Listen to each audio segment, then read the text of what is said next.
Welcome to this explainer. Look, today I want you to imagine we're just sitting down together right now behind closed doors. Just a private one-on-one mentoring session, you and me. You've been putting in the crazy hours, taking on those massive stretch projects, crushing your goals, literally doing everything right by the book. But somehow, that relentless hard work just isn't translating into the promotions you absolutely know you deserve. It's like you've hit this invisible ceiling, right? Well, today we're going to decode exactly why that's happening. I know you're a highly capable professional. I know you do phenomenal work. But here is the hard, unwritten truth of executive advancement. Being a strong option is just not the same as being the selected one. Think of it like this. Being a fantastic option just gets you tossed into a really crowded pile of other great candidates. It definitely doesn't mean you actually get picked.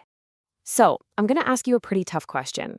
I really want you to think deeply about your current reputation within your organization right now. If your name came up in a promotion or a succession conversation today, behind those closed doors, who would speak positively about you? Take a second. You can probably list a few people, right? The people who respect your work, enjoy collaborating with you, maybe happily CC your boss on a "hey, great job" email when a huge project wraps up. But here is the crucial follow-up question. Who in that room actually has the authority to move the decision forward? And actually, more importantly, would they use that authority for you? Because those two groups of people, they are rarely the same. Most rising leaders, they can answer that first question without a second thought, but very, very few can answer this second question with any real confidence. Look, in literally every single decision, there are two totally distinct dynamics happening at the table: voices and votes. Voices share their perspectives in the room. They offer opinions, provide feedback, and totally agree that you're talented. But votes actually shape the final outcomes. They're the ones who control the budget, authorize the headcount, and literally finalize the promotion. The reality is, not everyone in the room is equal. And honestly, this is exactly where most leaders miscalculate.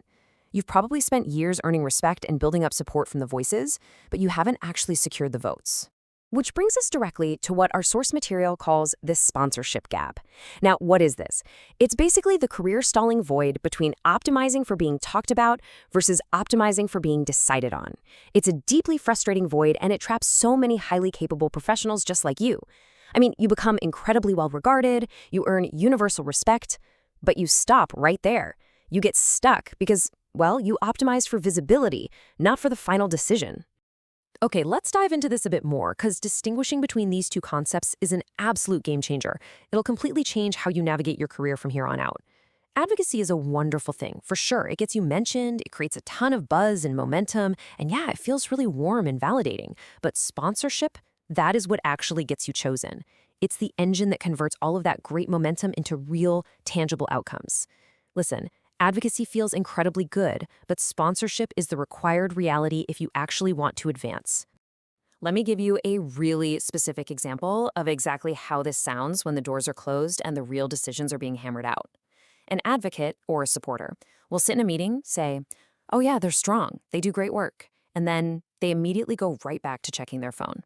It's a super nice compliment, but it carries absolutely zero stakes. But a sponsor? Oh, a sponsor pounds the table, looks the other decision makers dead in the eye, and says, "I am backing them. Put them in the role." Do you hear the profound difference there? One is just a passive observation of your talent. The other is an active, all-in commitment of their own political capital to literally guarantee your success. So, sitting here as your mentor, here are your new marching orders. Over the next 30 days, I want you to completely stop optimizing for just being broadly known around the water cooler. You need to shift your entire strategy from mere visibility over to decision alignment. You have got to start optimizing for being chosen by the exact right people. And we're going to execute this using 3 actionable steps derived straight from the source text. Number 1, create proximity to decision makers. 2, make your thinking visible. And 3, actively convert your supporters into sponsors. If you commit to these 3 steps, I promise you, you will completely alter the trajectory of your advancement. Let's break every single one of them down right now. All right, step 1, create proximity to decision makers in real moments. You have an urgent, pressing need to map out your decision environment.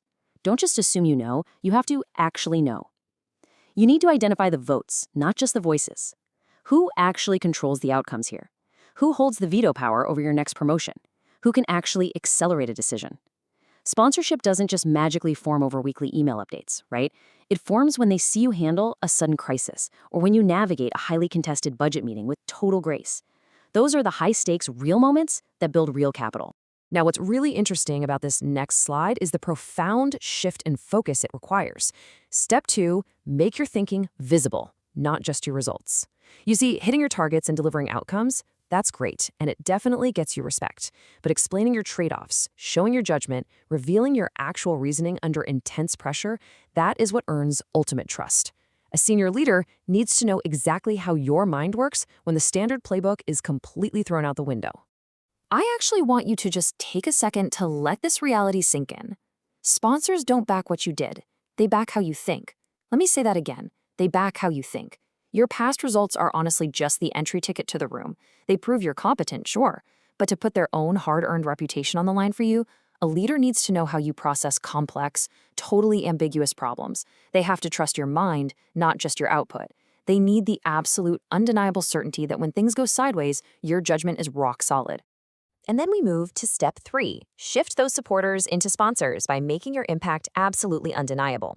Now, this leap doesn't just happen by accident, and it definitely doesn't happen just because you've been sitting at your desk for a certain number of years. That critical shift from someone saying, yeah, they're strong, to I am backing them right now, only occurs when your value is crystal clear, your readiness for the next level is highly visible, and you're stepping up in the crucial moments that truly matter to the organization's bottom line. So let's move to the next slide and see how this all builds together into a complete structural framework of advancement. The source material actually outlines 4 distinct layers here. First up is positioning. This determines how you're seen by the broader organization. Second, windows. This determines when you can actually move, largely based on organizational timing and, open opportunity. Third is advocacy, which determines whether your name is even mentioned in the first place. And finally, the absolute pinnacle, sponsorship. This determines whether you're actually chosen when it truly counts. But here is the stark warning. Miss any single layer, and the whole system breaks. But I want to reassure you about something. If you're feeling stuck right now, it is absolutely not because you lack capability, or intelligence, or talent. Not at all. It's simply because you've been operating totally blind within this exact system. I mean, you've probably completely mastered positioning and advocacy, but without securing that final critical layer of sponsorship, the machine just stops working for you. So, the crucial point of this whole explainer, the big takeaway, is this. You don't need more effort. You need better alignment. You really don't need to exhaust yourself working a 60-hour week instead of a 50-hour week, just hoping to be seen. No, you need to align yourself with how decisions actually get made at the highest levels. Strategic alignment will literally always outpace raw, unguided hard work, every single time. I'm going to leave you with one final provocative thought to close out our little mentoring session today. Your career does not move just because people generally agree you're ready. It moves when someone with real, actual influence decides you are ready. It is time to step out of the visibility trap, map your decision environment, and start cultivating the true sponsors who will actually cast a vote for your future. So, who is deciding for you?